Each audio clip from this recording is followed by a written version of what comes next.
Les communicants politiques en Centrafrique, en fait, ont des profils assez variables et des origines d'eux-mêmes. Euh, une bonne partie sont des journalistes de formation.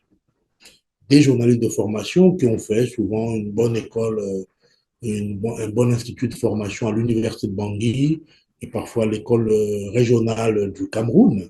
D'autres qui ont fait dans les mêmes universités des études de journalisme et communication. Et puis vous avez, ce sont ceux-là, je dirais, qui se démarquent, des gens qui n'ont pas comme origine la communication ni la, comment dire, ni le journalisme, mais qui sont plutôt des gens originaires de la publicité ou qui sont des autodidactes, tout simplement parce qu'ils parlent bien, parce qu'ils ont des entrées politiques, soit à l'intérieur d'un parti, et qu'ils ont une tribune pour parler.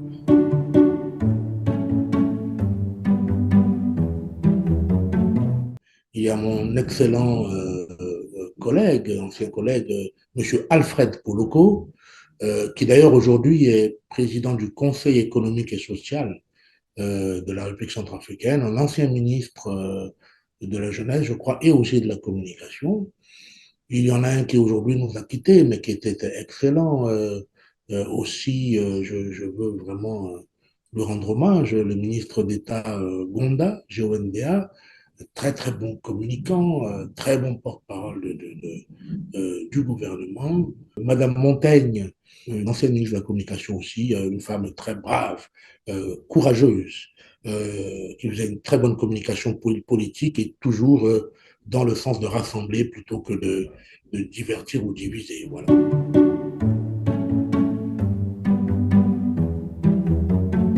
La TVCA, la télévision publique, la radio Centrafrique, qui est donc aussi la radio publique, la radio de l'État.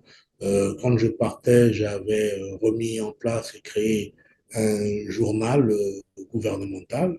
Au niveau du privé, contrairement au Cameroun ou d'autres pays de l'Afrique centrale ou en RDC, ici, je crois qu'il y a trois télévisions privées. Par contre, il y a beaucoup de radios privées, hein, beaucoup de radios privées qui fonctionnent sur FM, essentiellement sur Bangui et parfois avec des relais à l'intérieur du pays. Alors, il y en a vraiment beaucoup. Radio Ndekeluka, Radio des Nations Unies, Radio Hirondelle, Bangui FM, etc. Alors, certaines sont des radios ouvertement politiques d'opposition comme proches des pouvoirs publics.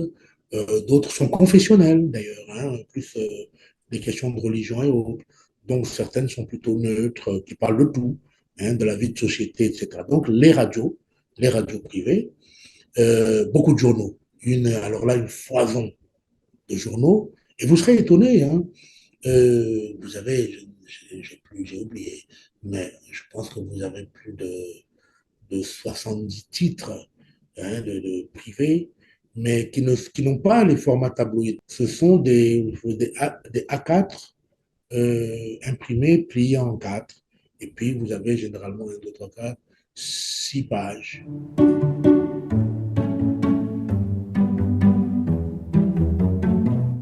Les journalistes de la presse privée, généralement, sont très pugnaces, agressifs dans la recherche de scoop. Euh, ils vous poussent dans les retranchements. Hein, donc, ils sont très incisifs et c'est un exercice intéressant, hein, malgré tout, que moi j'ai beaucoup apprécié. Les journalistes de la presse publique, il y en a qui sont très, très intéressants, efficaces, mais peut-être un peu trop polis parfois et qui, bon, ben, ils veulent aller hein, à l'essentiel de ce qui peut rassembler plus que ce qui peut diviser, ce qui est aussi leur rôle, il faut le dire.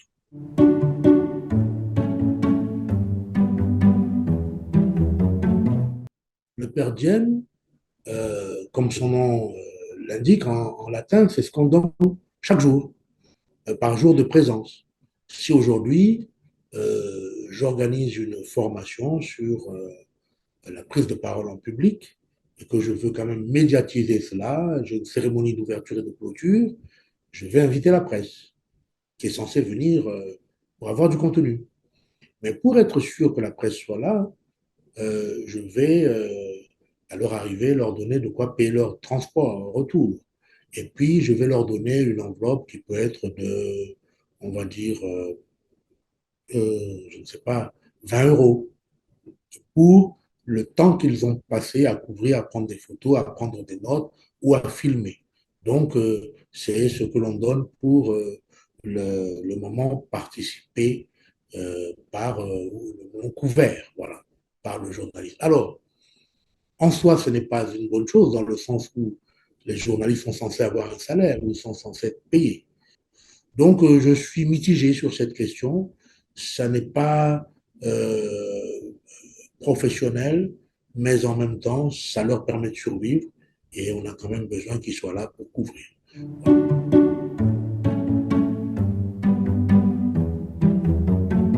Anela Faustina, qui est très bonne correspondante de plusieurs médias occidentaux.